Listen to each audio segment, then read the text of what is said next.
Hi everyone and welcome to my new video. The new year is approaching, so it was time for me to set up a brand new bullet journal. The notebook that I chose is this beautiful Neko journal from Notebook Therapy, which has a cute little cat on the front cover and these beautiful golden edges. By the way, I'm a Notebook Therapy affiliate, so if you are interested in this notebook, you can always use my affiliate code TNPUJO for 10% off your order. I also get a small commission every time you use my code or link, and you can find all discount codes in the description along with the supplies that I used in this video. Now let's start setting up my new journal. I started off by gluing the first two pages together because the first spread only has dots on one page. And I've used this page in the past, but I felt like I never flipped back to it, so that was also the reason why I decided to do this. For the first time in the last 6 years that I've been bullet journaling, I decided to make a cover page for my journal, but I kept it pretty simple still. I wrote 2023 with these big numbers and also wrote welcome on top of them with a pigma micron in size 10 in this monoline lettering style. Even though I've been bullet journaling for quite a long time, I still find setting up a new journal a bit confusing, and I think that's because I use 2 journals in a year and don't get as much practice as I do with my monthly setups. Because of that, I kept this setup pretty simple, and this page was the most decorative of all of them. I doodled these little leaf doodles for decorations, and inspired by my 2020 bullet journal setup, I decided to use gold watercolor for adding some pop of color. If you don't have gold watercolor, you could totally use some normal watercolors or markers instead. I found that it's important to activate this watercolor before painting so it won't be too transparent, and I do that by adding some water in the pan with my brush. It would be a good idea to wait until the paint absorbs the water a little bit before you start painting, but I was a bit impatient and had more water in my brush than I actually needed because of that. By the way, this is the first time that I use watercolors in my Notebook Therapy journal, and the pages held the paint pretty well and I didn't have any bleeding. I try to be very mindful about how much water I use though, as this paper isn't watercolor paper, so keep that in mind if you decide to paint in your own journal. I use this gold paint for making little circles on the top of the leaf doodles with the tip of the brush, and I think this is something anyone can do as it's really easy and the paint blobs don't have to be perfectly symmetrical. This year I've been experimenting more with adding different textures in my journal, and I really love doing that as it makes setting up my bullet journal a bit quicker as well, because I don't have to draw everything myself. I decided to use this book page that I printed for decorating the spread underneath, and I really like the vintage feel it adds. It's a free printable that I found a couple of months ago, and I will link it in the description in case you would like to print some old book pages as well. I also used some washi tape for decorating the edge of the Dutch door and had a hard time choosing which color suited it the best. I ended up choosing this peachy color that added a nice bit of warmth to the spread. After my cover was done, I started decorating the page next to it. I wanted to cover it up with colored paper, but again had a difficult time choosing which color I wanted to use, so I laid them on top of the page to see which one I would prefer. I went for this scrapbook paper that has some golden stripes on it, as I thought it would go well with the gold accents on my cover page and also with the yellow tones in the printed book page. My plan for this page was to make a little envelope where I could add my grid guide ruler that is inspired by Tracy Tyler Revell, and I will leave a link to her channel in the description. You should definitely go check out her channel if you are into scrapbooking themes, and she also has a great video that explains how to make this kind of grid guide. I'm going to show you a bit of my process though, as I have tweaked this a little bit to fit my specific needs. I have a little tab where I have written the color code of my grid spacing ruler, so it would be easier to see at a glance what the different lines mean. When I was designing this grid guide, I used my current grid spacing ruler as a guide, but also flipped through my bullet journal to see the spacing of some layouts that were missing from the previous ruler. The reason why I prefer this grid spacing ruler instead of writing this information on the actual page in my bullet journal is that I don't need to count the dots anymore when I'm setting up my bullet journal, which makes the process a lot quicker. Previously, I didn't use my grid guide as I always ended up counting the dots anyway, so if you are struggling with the same thing, definitely give this one a try. I have the vertical spacing on this side and the horizontal spacing on the side you saw me set up earlier, and I used a page from the back of my journal to make this, but you could also use up some paper from cutting up Dutch doors. Finally, I like to write how many dots I need for the different layouts, just in case I happen to need that information. You could store this bookmark in the back pocket of your journal, but as I'm going to store it in an envelope, I needed to cut it a little bit smaller so it fits nicely inside of that. The last time I made this grid spacing ruler, I put it in a pocket that I made which wasn't big enough, so the ruler always ended up sliding out of that. And because of that, I decided to make this more narrow envelope instead that would keep the ruler in its place. I also decided to cut up some paper for my key page so I could put that in this envelope as well, so I can take it out whenever I need instead of flipping back to this page. The reason why I like to set up a key for my bullet journal is that I use a specific color code for filling in my future log, and I still don't remember which colors I use for that, so I need to have them written down. I kept these both guides really simple and didn't add any decorations because I think they look nice as their own as well. And finally I just erased all the pencil marks and also decided to touch up the line work on the leaves as the gold paint covered it up a little bit. I really like how this spread turned out, and I'm really happy that I finally decided to make this cover page in my yearly setup as well. On this page under the Dutch door I made my goal setting spread for 2023. I always like to set up this spread for the new year as it gets me really motivated and also gives a nice fresh start. I think this time of the year is the perfect time to reflect on how the year went and also think about what you've learned about yourself and life in general. I'm planning on making some kind of yearly reflection spread on my current bullet journal before I start using this spread, so I will have a little bit more clarity about which things I want to do next year. If you are interested in that kind of spread, go watch my 2022 plan with me as I'm probably going to use the same layout as I set up in that video. Anyway, in this spread I have some space for writing out the 3 most important goals I would like to achieve in 2023, and I decided to have little sections for planning the small action steps for achieving those goals as well. I also have a little progress tracker so I can visually see how I'm doing with the goals, and I will color in one section of them when I have completed one action step from my list. I got this idea from Paper with Thoughts, and this is my first time trying this out, and it will be interesting to see if this will help me to stay motivated with my goals for longer. To avoid making everything too serious, I added a section where I can write things I would like to do just for fun, and finally I decided to add a section where I can write good habits I would like to continue doing and bad habits I would like to stop doing next year. Now let's move on to making my future log. I decided to use calendar stickers that I made once again just to save my poor wrist a little bit as I've had some issues with it this year, but luckily it's doing better now. I made these stickers with my iPad on the app called Procreate, but I'm pretty sure you could use Word or Google Docs for making them as well, because you don't really need to draw anything. After I had attached all the calendars, I realized that the layout had more writing space in the bottom column, so I decided to sketch the headers again and make them a bit smaller, so I would have more writing space on the top column as well. I think I used a pigma micron in size 05 for writing the headers, and I wrote them with the same monoline cursive font that I used earlier. This layout actually is exactly the same one that I used in my previous journal, as I wanted to keep the spread very simple and also tried to make sure that the decorations wouldn't take away the writing space. For the decorations, I just added some grid washi tape that I cut in half and added that on the top and bottom of the spread. I decided to use pink washi tape because it matched better with the cool tone of the mini calendars than the peachy one that I used on the previous spread.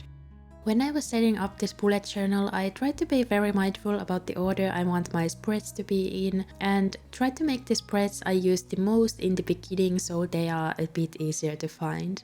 I don't use an index in my bullet journal anymore because I don't really need it and I always forgot to update it in the past. One of the most used spreads in my bullet journal has been this plant tracker that I'm now setting up, and I like to have this in the beginning of my journal so I don't have to set it up every month.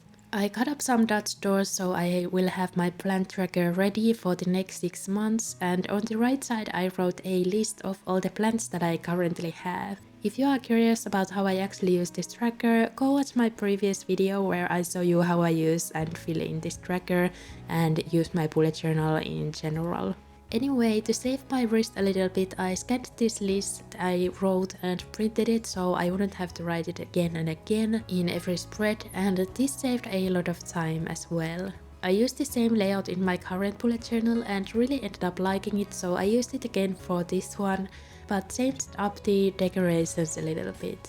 I drew these little monstera plants next to the header with my pigma micron in size 0.5, and I used the 10 thickness for the header. I chose to draw monsteras because they are pretty easy to draw and I think the leaves have a really fun shape, which makes the whole plant look a little bit more interesting. I didn't want to color the leaves because I wanted to keep the setup pretty minimal and cohesive, so I ended up adding some gold accents on the top of the leaves, and then I colored the plant pot with a Tombow dual brush pen in the shade 977. I felt like there was something missing still, so I decided to add the same book page on the edges of the spread to finish it off, and I think it ended up being a bit too minimal to my liking still, as I didn't decorate the left sides of the plant list, so I might do that later if it still bothers me.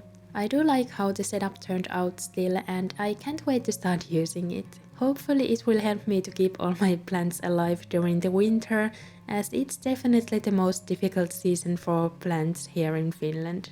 Next we are setting up my budget tracker, and this is a fairly new addition to my bullet journal as I started using this back in June this year. This tracker is more like an income tracker, where I will write how much money I make each month, so it will be easier to fill in my taxes at the end of the year.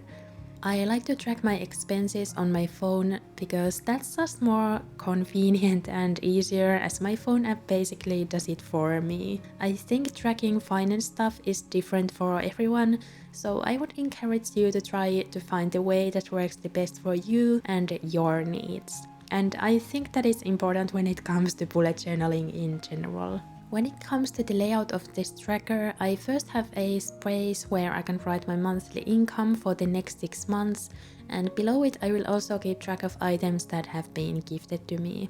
On the page on the right, I like to have a wish list where I can write things I would like to buy in the future, and having this list really helps me to be more mindful about how I'm spending my money, as I will write the prices of the items as well, which helps me to think about if I really need that stuff.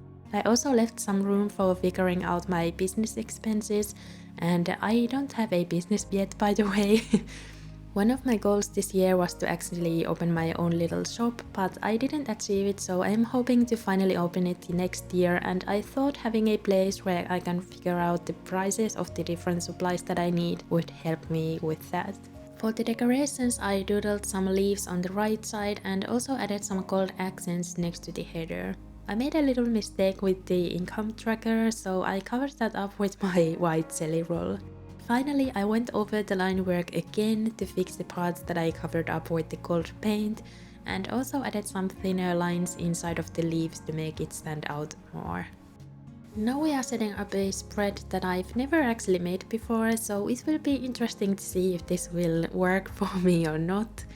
It's a when did I last page, and I will have a simple list of things I do every once in a while, and I will write the day when I, for example, cleaned my windows on the empty part below. I was too lazy to translate the last 2 things on the bottom of the list because I would have probably forgotten what they mean anyway, so I just wrote them in Finnish instead. The first thing has something to do with cleaning the drain in my shower, and the second one is for cleaning the drain on my sink that can smell really bad. It's an odor lock in Finnish, but I have no idea what it is in English, so if you know what the correct word is, I would love to hear it, so I know better next time. For decorations, I drew this big leaf doodle as the right side of the page looked very empty, and I added the gold accents once again to keep the setup nice and cohesive. I actually decided to draw 2 different kinds of leaves just to change things up a little bit, so the whole illustration would look a bit more interesting, and I really like how this turned out. By the way, I think I used a 01 pigma micron for the thinner lines inside of the bigger leaves. I thought this page looked a little bit too empty still, so I decided to add light brown highlights on the top of the text, and I'm not sure if I like how that looks. But what is done, and there wasn't a quick way to fix it, so I just let it be. I think it might have looked a little bit better if I highlighted just the areas where I have the text and wouldn't have extended the lines as much, so if you are going to do this, you can try that and see if that works better. Anyway, on the page on the right, I made my daily routine planning section. This is also something that I've never done before, but I wanted to give it a try because I basically work from home these days, and I think it would be a good idea if I try to create some kind of daily routine for myself, so I don't end up overworking, especially late in the evenings. On the top, I wrote my ideal morning and evening routines that would help me to be productive and take care of my mental health. And on the bottom, I have a timeline where I can write my ideal daily schedule. I left the schedule pretty empty still because I want to do some yearly reflection first and also figure out my goals for the next year, so I can plan a schedule that would support achieving those goals, if that makes sense. I, for example, have a little phone addiction and my daily screen time is really high, so I try to get that down with my morning and evening routines. This next spread is for content ideas and brainstorming, so it might not be the most relevant spread for everyone, but you could use a layout like this for some other creative projects as well. This content ideas layout is heavily inspired by Leela journals, and you should definitely go check out her work if you haven't already. I tried this layout for the first time in my second bullet journal of 2022, and it worked pretty well. This time I decided to dedicate the whole page for this spread as I wanted to have a little bit more writing space. So on the right side I made a little brain dump section just so I can have a little bit more writing space and I can write some other ideas here as well that don't fit into the categories of the page on the left. I also thought it might be fun to track growth on social media as I haven't really done that in a long time, so I added a little tracker on the bottom of the spread where I can write how many subscribers or followers I had in a specific month. We will see if I remember to actually use this. I kept the decorations once again really simple as I prefer that more minimalistic look in my yearly pages. This setup took a little bit more time than I initially thought though, as I had to wait for the watercolor to dry and it took some time to get used to it as I normally use markers that dry very quickly.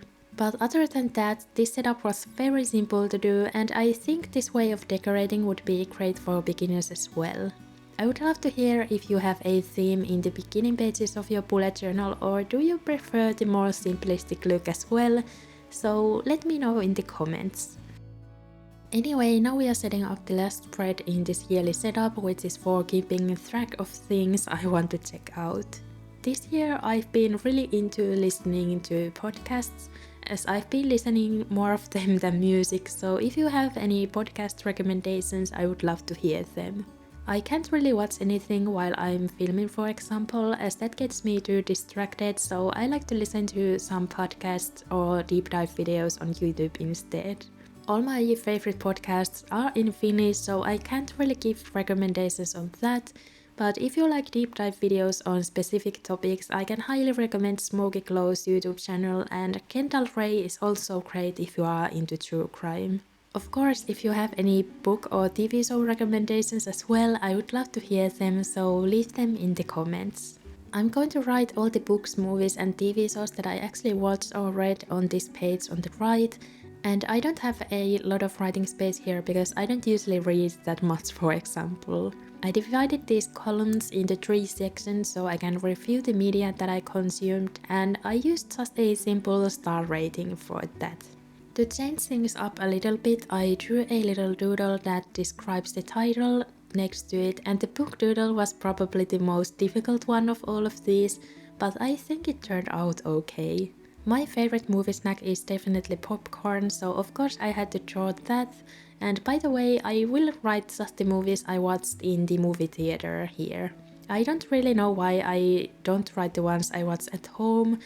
Maybe because this is a good way to keep track of the movies that were published this year. I used just one Tombow dual brush pen to add a little bit more color to these doodles, and I went over them with the same gold paint that I used to keep things somewhat cohesive. I hadn't used this gold paint in a while, and now I remember why I love it, because it's a little bit shinier than the gold jelly roll that I normally use.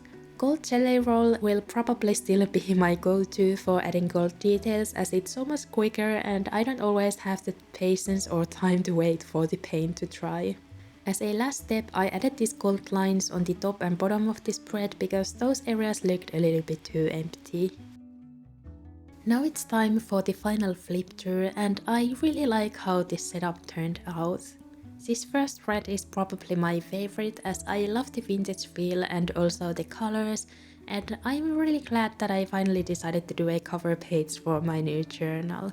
I will post some close-ups of this grid guide later on my Instagram, so go check that out if you want to take a little bit more closer look at that. And I will also link the photo of my previous grid guide in the description, as this is almost the same one, I just added a couple new guides to it. Anyway, I can't wait to start using this setup and see if these spreads will actually work for me or not. And if some of them don't work, I can always change things up in my next bullet journal, which is the best part of bullet journaling in my opinion. If you have any questions about these spreads, feel free to leave them in the comments. And I really love hearing your questions and feedback, as that gives me ideas for future videos as well. And sometimes I might forget to explain something important when I'm recording the voiceover, so questions are always more than welcome. Hope you found some new ideas or inspiration from this video, and remember to leave a like and a leaf emoji in the comments if you enjoyed it. I have more videos coming soon, like my 2022 flip through, so stay tuned for that. Thank you so much for watching, and I hope to see you in my next video. Bye bye!